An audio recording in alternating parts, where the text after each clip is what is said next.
Bydd y ffeiodd y Eisteddfodau'r Gwyneddigion ym mis Medi 1789 yn y Bala.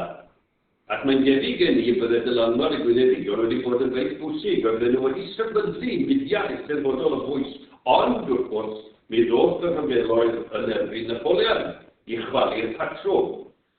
Ac mewn dim o dro, mi roedd Eisteddfodau'r Gwyneddigion yn petai wedi rhedeg i'r tywod. Wel, pan ddod yr rhyfel hwnnw i ben, fe ail gidiwyd yn y diddordebau Eisteddfodol. Yn arbennig felly gan bwrw mogurigwyr, a oedd yn cwrdd adeg yn y dolyg ar Calan, lan yn Heri a bwys yn Fe Newydd. Yn cwrdd fan honno oedd y ffeithordi, lle roedd Iwan Ceri, carcheri John Jenkins, wrth y lliw, gŵr a chanddodd ddiddordeb arbennig iawn yn y hen ddiwylliant traddodiadol, yn farddoniaeth ac yn gerddoriaeth pe mae'n dod i hynny.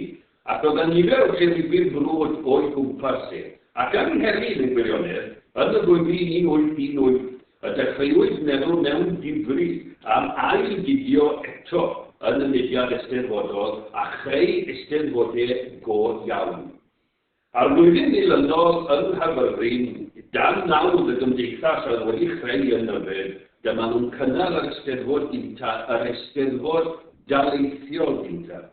Ac fe gynhaliwyd honno yn Nghaerfyrddin yn 1819. Y gyntaf o 10 o Eisteddfodau Taleithiol, achos ni at y mudiad haglo hyd y flwyddyn 1834, pan oedd y cyfad i ben yng Nghaerdydd.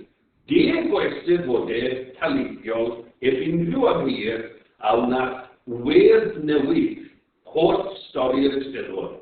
Oherwydd y gynhaliwyd Eisteddfodau nad oedd i fath nhw ddim erioed wedi gweld ar y ddaear Cymru.